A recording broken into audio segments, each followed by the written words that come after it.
In order to illustrate this theme of realism about human nature and politics, I think it's helpful to look at an important criticism of John Rawls. A number of people have pointed out this oddity of John Rawls. It's a political philosophy that never talks about politics. Right? In fact, there's one point where he says, well, as for how to implement these things, I don't have much to say about how the great game of politics is played. Right?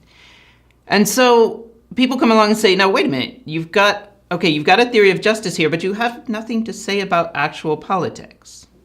On this point, it's helpful to look at Michael Walzer's criticism of a similar theory. He said it was a theory called deliberative democracy. And Walzer said, well, talking about deliberation is great, but what about voting, canvassing, organizing, pledge drives, fundraising, all these other things? Those are part of politics. And a theory of politics that completely ignores those is a bad theory of politics. Of course, one theory can't do everything, right? But conservatives at this point, I think, would point out a problem for Rawls. Right? Political rallies are a part of politics. Right? Appeals to the emotion of voters are a part of politics. And yet Rawls has nothing to say about this theoretically. Now, why is this a problem? Well, this is going to have to come from somewhere. Right? And here's the danger.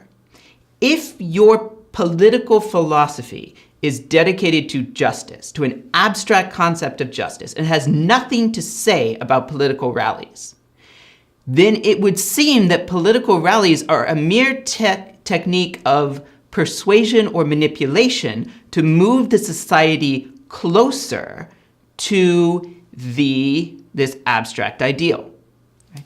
One place I saw this was with a very thoughtful public intellectual named Jedediah Purdy. Right? And he wrote something that was very similar to my critique of Al Gore.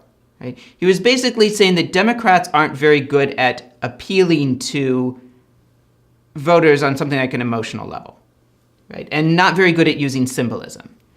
And it was interesting that when he posted this on a progressive website, he had to start by saying, let me say that I hate this kind of thing, but then went on to say why it was necessary. To which part of me said, so what you're saying is you hate politics. Right? And it's especially funny because in some ways he was a communitarian and wanted this more community orientation.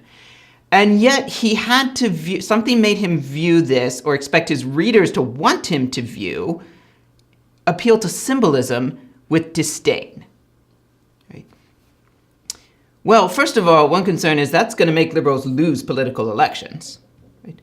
But a more difficult concern is, does that create a problem with liberal politics? Right? Does this disdain for things like appeal to symbolism, or what I call thinking in symbols, right, mean that it's going to create a greater temptation, right, towards using these things as manipulation, right, which in the end will perhaps be less effective, right, but might be problematic on all sorts of levels.